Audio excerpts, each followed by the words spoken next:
Monsieur le patron de la grande banque, toute la famille vous salue bien. J'espère que la santé ça va et votre femme et les enfants. Le maître nous a expliqué ce que c'est qu'une dette. C'est quand votre mère va à la boutique, elle n'a pas d'argent maintenant, elle va payer plus tard. Maintenant, on est beaucoup de pays en Afrique et dans les autres continents. Et les pays doivent beaucoup d'argent à votre banque. On sait aussi ce que c'est qu'une banque. Il y en a plusieurs dans notre ville. Alors, depuis que nos chefs ils ont dit qu'il faut rembourser votre banque, nous, on souffre encore plus. Mon oncle a perdu son travail dans l'usine qui fait des savons et le propriétaire de notre maison aussi. Il travaillait dans l'administration, mais on l'a renvoyé. Ils disent que le gouvernement n'a pas d'argent. C'est aussi pour les médicaments qu'on souffre. Avant, il y en avait un peu qu'on ne payait pas. Maintenant, c'est trop cher. Peut-être tout ça, ce n'est pas la faute de votre banque, mais quand même. Ils disent dans les papiers que c'est pour nous rendre beaucoup d'argent, que nous, on n'en a pas beaucoup. Et même, j'ai entendu dire qu'il y avait plus d'enfants qui mouraient à cause de cela. On se doutait probablement qu'il y allait y avoir des effets difficiles à soutenir en matière d'emploi, par exemple, parce que lorsque l'on coupe dans les budgets, ça veut dire qu'il faut licencier les fonctionnaires, qu'il faut réduire certaines dépenses de fonctionnement. Et donc, on n'a certainement, dans un premier temps, pas suffisamment attaché d'importance à ces phénomènes.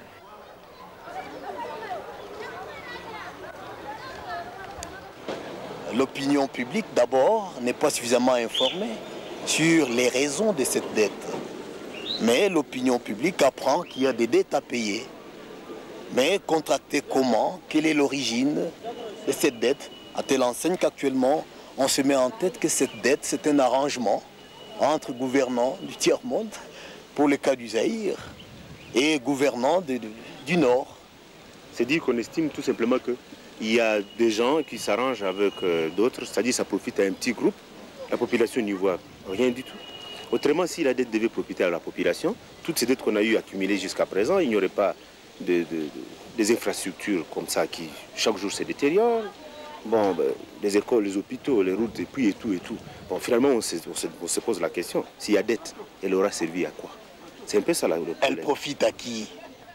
D'abord, il faut, pour faire une dette, quelqu'un qui prête et quelqu'un qui emprunte.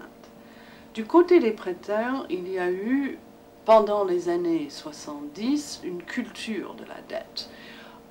On disait, vous allez vous développer, pour ça il faut emprunter, ne vous inquiétez pas, les taux d'intérêt sont bas, vous allez toujours pouvoir rembourser. Et naturellement, du côté des débiteurs, ceux qui sont maintenant encombrés de dettes, il y avait l'argent facile, il y avait des dictateurs qui empruntaient pour acheter des armements, il y avait la consommation courante, on pouvait importer tout et n'importe quoi à crédit.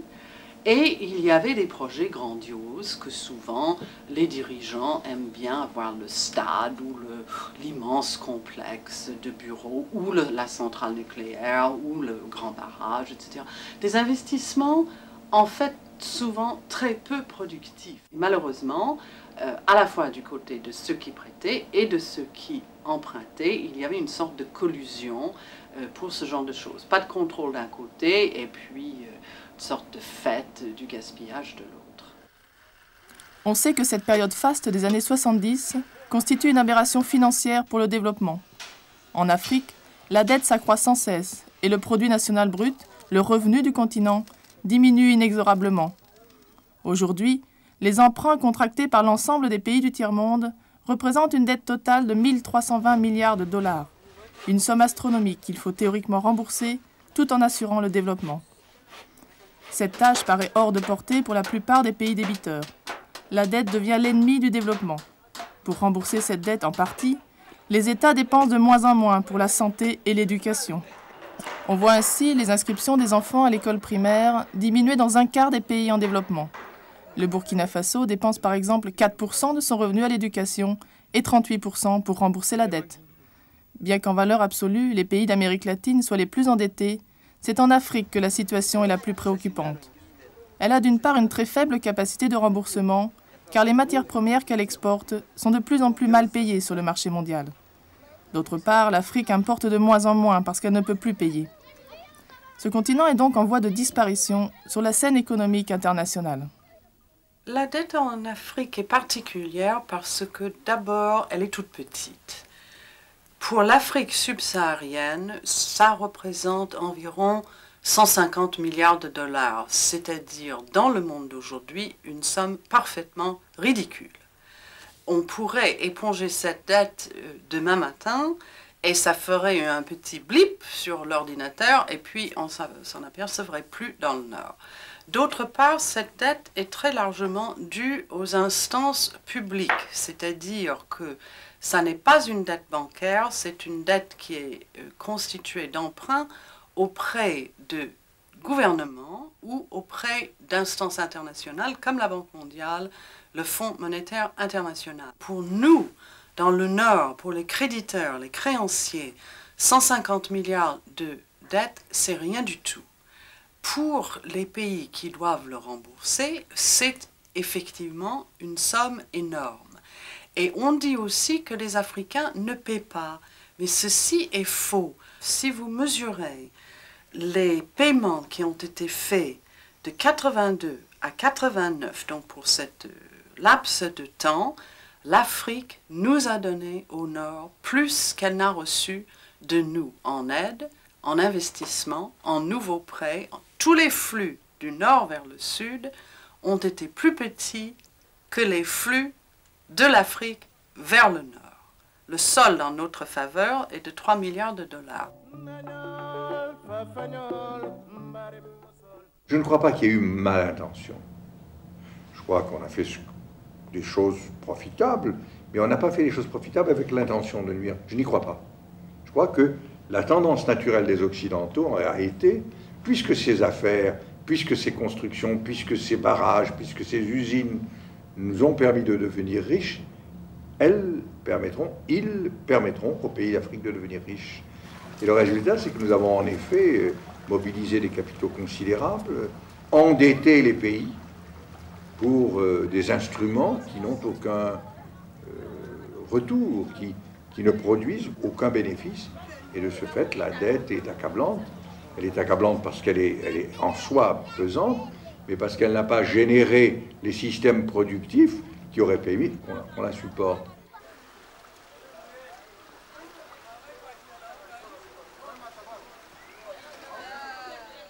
On peut reprocher aussi autre chose au Nord. Moi, je pense que le Nord aussi a commis certaines erreurs, très graves d'ailleurs, parce qu'à un moment donné, vous vous rendez compte que pour un projet, il y a des fois que 70% du projet est investi dans les salaires et toutes les missions, dans la mise en place d'un certain nombre de techniciens qu'on appelle tantôt coopérants, tantôt je ne sais pas comment, qui utilisent le gros du budget qui est destiné au projet. Alors on se demande si on ne peut pas parler en ce moment-là d'une certaine opération retour. Bon, qui accompagne la dette. Une opération retour qui accompagne la dette. On donne la dette, mais on prévoit aussi les conditions de son utilisation. Et dans ces cas-là, ça ne peut servir à rien. Une autre question, c'est, moi je crois, je dis ici, que ça peut servir plutôt pour des intérêts politiques, dans une certaine mesure. Peut-être qu'il y a des gens au Nord qui sont suffisamment nantis et qui estiment qu'il faut qu'il y ait certains présidents au pouvoir ou certaines personnes, je ne sais pas moi, dans la sphère politique, qui protègent certains de leurs intérêts sur place. Il faut les enrichir d'une certaine manière. Il faut les renforcer. Bon, je me pose plutôt une autre question.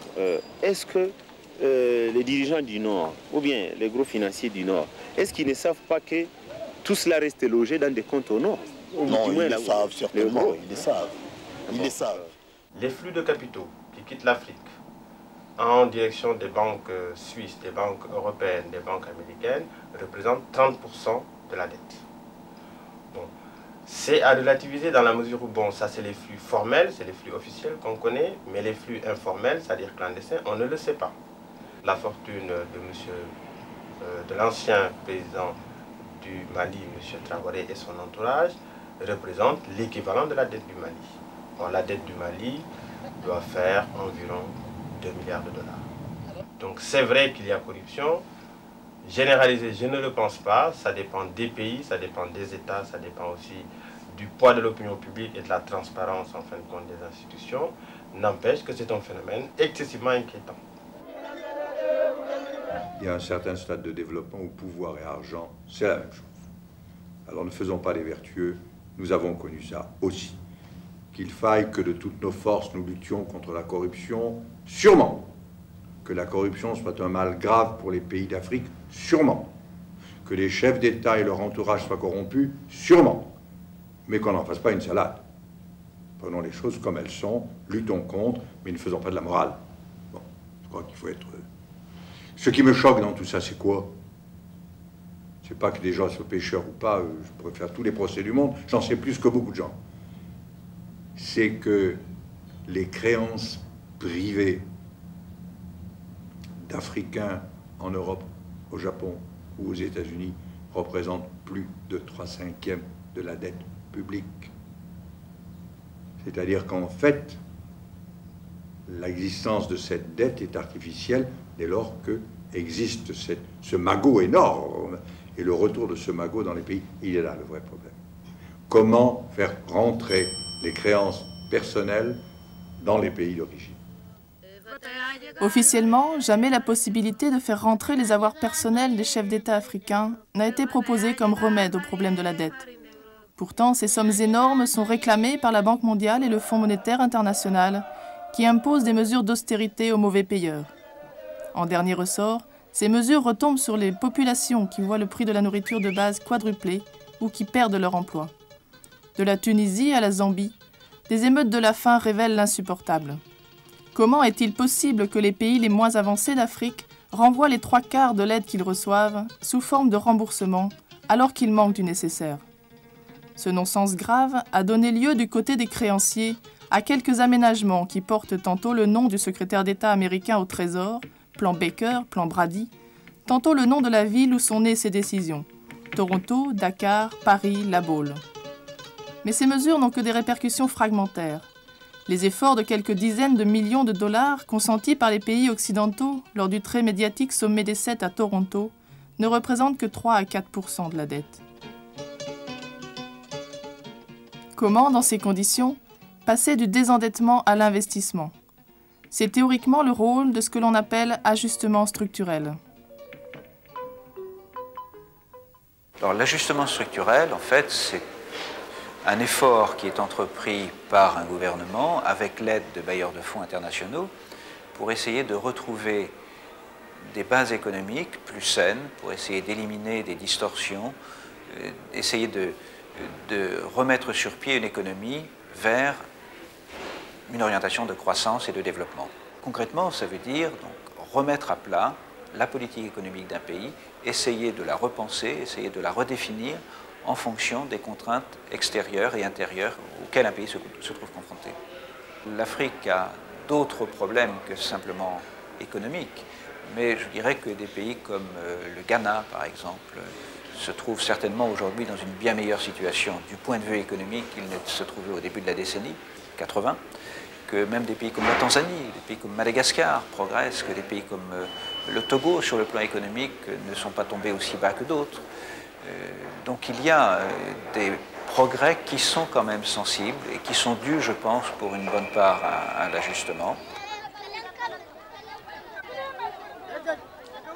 Le remède qui a été proposé par la banque, mais aussi par les FMI et par les principaux bailleurs de fonds, y compris la Caisse centrale, est un remède de cheval.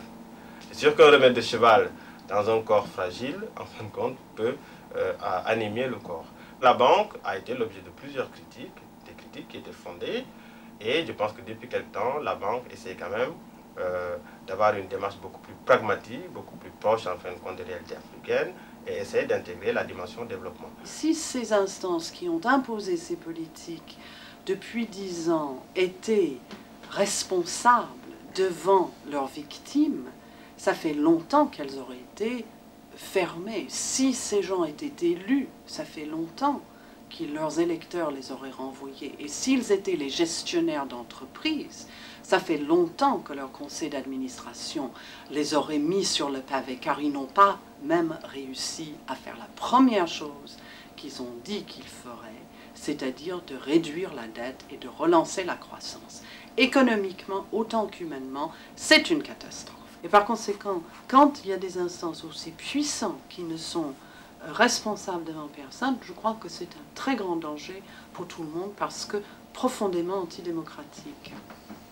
Je crois qu'il est indispensable que dorénavant, des plans d'ajustement structurel ne puissent pas être signés tant qu'il n'y aura pas eu de débat démocratique dans les pays sur les mesures qui sont proposées, parce qu'il est normal qu'il y ait des ajustements, mais ces ajustements ne doivent pas se faire uniquement sur le dos des populations et doivent pouvoir être discutés et débattus démocratiquement. Mais je poserai aussi le problème de la restructuration de la Banque mondiale et du FMI. Je proposerai que les responsabilités de la Banque mondiale et du FMI soient transférées à des instances régionales, par exemple les banques régionales de développement. Il est indispensable dans l'avenir d'imaginer que les solidarités régionales sont une des conditions pour que nous ne rentrions pas dans une crise. Transférer ces responsabilités de développement à des instances régionales permettrait d'aller dans ce sens. Personnellement, j'ai proposé de faire ce que j'ai appelé des fonds de développement où on pourrait rembourser sa dette en monnaie locale à partir du moment où on associait son peuple à la gestion de ces fonds de développement. C'est-à-dire c'est une sorte d'échange de dette contre démocratie. Et on pourrait alimenter ces fonds avec de l'argent frais. On mettrait donc dans un pot commun de l'argent qui pourrait servir au développement, mais non pas seulement géré par l'État, géré par les organisations de paysans, par les femmes, par les artisans, par les gens qui se constitueraient en groupes organisés de la société dite civile, n'est-ce pas? Dette contre l'environnement aussi, dette contre la protection des forêts, contre la non-nécessité de liquider ces ressources naturelles. Ça commence à se faire un petit peu. L'échange dette-nature ou dette-environnement consiste à remettre une partie de la dette pour créer des fonds en monnaie locale destinés à protéger l'environnement des pays débiteurs. Cet échange a commencé en Amérique latine et à Madagascar. Le ministère français de la coopération propose de l'élargir à toute l'Afrique et vient d'ouvrir des facilités spéciales pour que les associations mettent sur pied des projets de reboisement et de gestion des parcs naturels. L'impact financier est minime, parce que cette initiative ne concerne qu'une très faible partie de la dette. En revanche, c'est intéressant pour sensibiliser gouvernants et populations à la protection de leur environnement naturel. Mais que signifie protéger l'environnement? Créanciers et débiteurs n'ont pas nécessairement la même idée là-dessus. Je me bats personnellement sur le plan international pour que le principe de l'échange dette-nature soit appliqué de plus en plus à des gestions non plus comme la forêt ou les animaux sauvages, mais que l'on étende ce principe de l'échange dette-nature à des problèmes de protection de l'environnement. La prise en charge de l'environnement devient très problématique quand vous avez en charge des populations qui sont confrontées à un problème de survie. La protection, la conservation des ressources naturelles pose un problème. Le chasseur, il va chasser même l'espèce protégée pour pouvoir survivre. Le paysan, il va couper du bois pour avoir des champs de culture ou pour avoir l'énergie. On nous dit que le Fonds général pour l'environnement est disponible, il y a de l'argent. Moi, je veux bien, mais cet argent est destiné à des secteurs clés. Si vous évoluez dans ces secteurs, oui, on vous donne l'argent. Si vous n'évoluez pas dans ces secteurs, non, on ne vous donne pas l'argent. Donc le problème, on est dans un cercle vicieux, on joue à malin, malin et demi. Et à ce jeu-là, je crois que l'Afrique perd, l'environnement perd, parce que les bailleurs de fonds dictent effectivement leur volonté et la marge de manœuvre au niveau des pays en développement est extrêmement mince.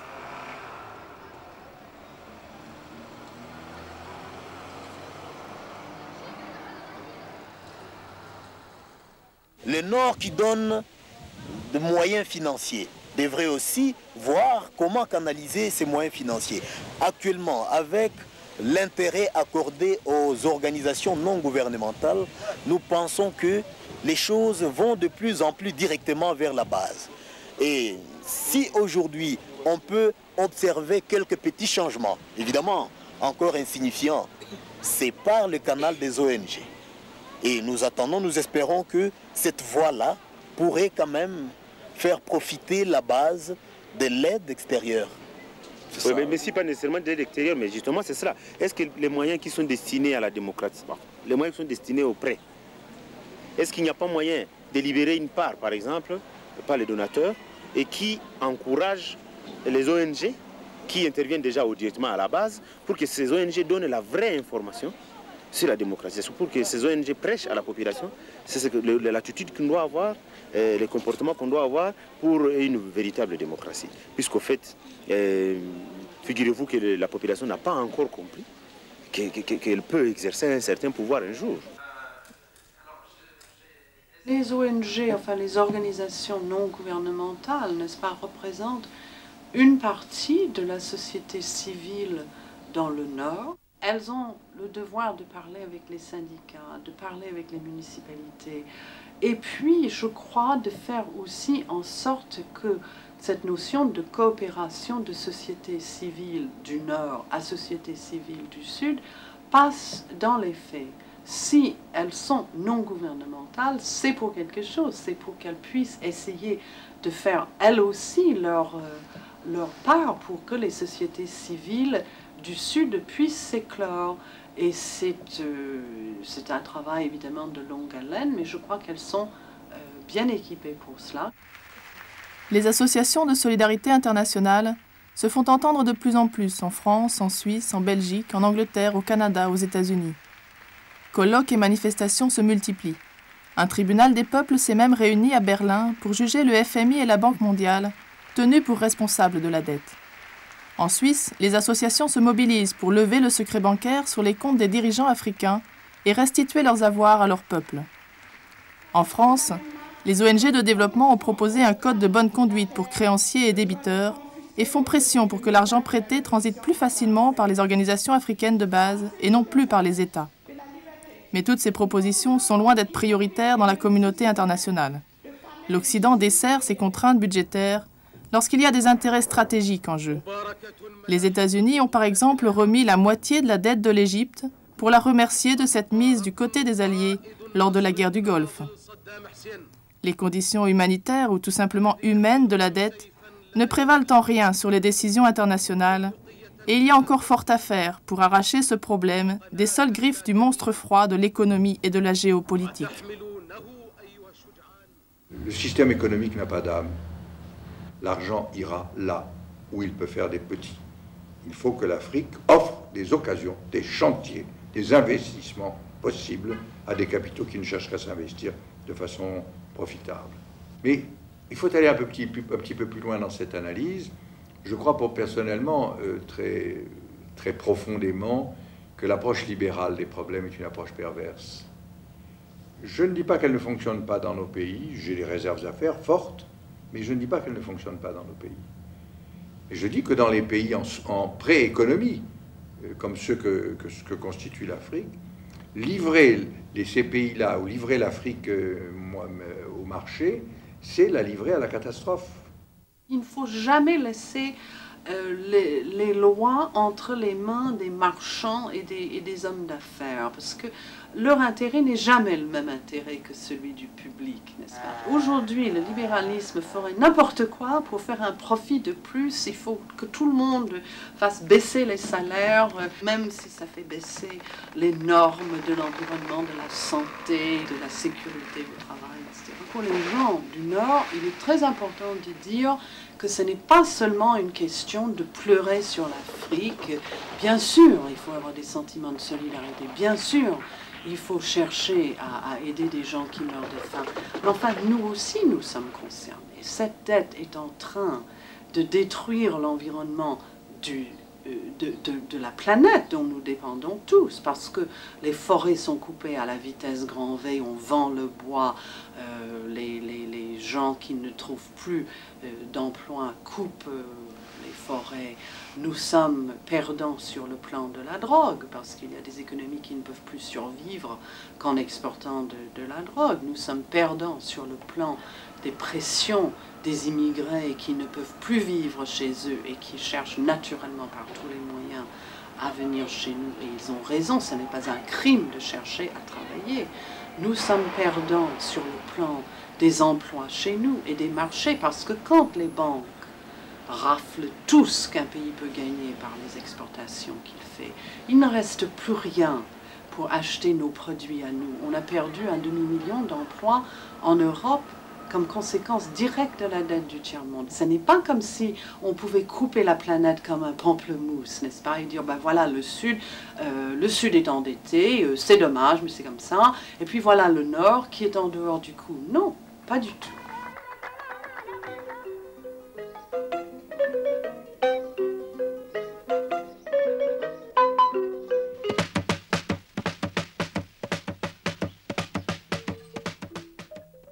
Du jour au lendemain, si on a eu cette dette, alors qu'une grande partie de cet argent a été détourné, c'est un chèque en blanc qui est fait, en fin de compte, aux dirigeants qui, pendant 30 ans, ont quand même géré l'Afrique de façon, je veux dire, anarchique.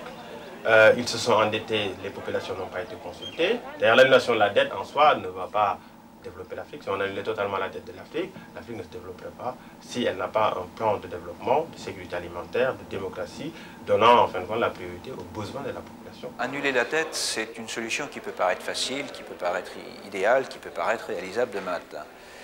Ce n'est pas si simple que cela, parce qu'il faut savoir que si vous annulez la dette, en particulier dans les pays d'Afrique subsaharienne, ça ne résout pas grand-chose. D'ailleurs, il faut bien se rendre compte qu'une grande partie de la dette n'est pas payée, et ça ne supprime pas pour autant les difficultés de ces pays. Ce n'est pas la solution miracle, parce que ces pays ont besoin de continuer d'entretenir avec leurs bailleurs de fonds traditionnels des relations de confiance. Ils ont besoin de ces bailleurs de fonds pour financer leur développement futur. Le problème n'est pas vraiment le problème du remboursement, du rééchelonnement, des réductions des dettes. D'ailleurs, tout le monde sait que la dette ne sera pas payée et plus personne ne se fait d'illusions là-dessus. D'ailleurs, les peuples ont déjà beaucoup payé. C'est pourquoi il est beaucoup plus important de s'intéresser au système qui a généré la dette. Même si la dette n'est pas payée, si on ne fait rien, eh bien, cette dette se reproduira. Ou au contraire, les transferts s'arrêteront complètement vers les pays et on aura des difficultés à financer le développement. C'est pourquoi, de mon point de vue, je pense qu'il est préférable de parler d'abolition de la dette, d'abolition du système qui a généré la dette, exactement comme on a parlé d'abolition de l'esclavage, du servage, du système colonial, qui étaient des systèmes qui opprimaient les peuples. Si l'on part du principe qu'aujourd'hui, le système qui a généré la dette est un système d'oppression. Donc, pour moi, l'annulation de la dette n'est pas l'effacement automatique des dettes. C'est l'ouverture d'une négociation internationale pour savoir comment abolir le système qui a généré la dette.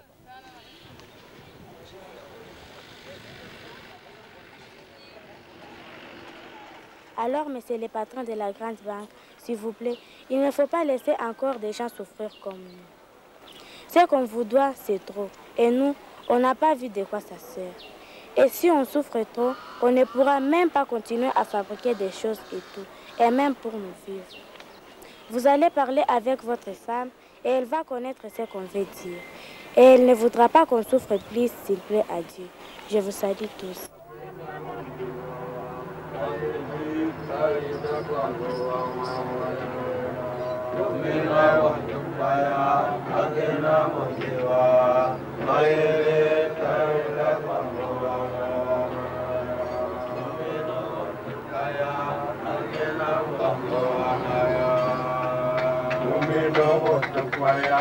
Agena mundiwa wa, mayele, sarayda kango.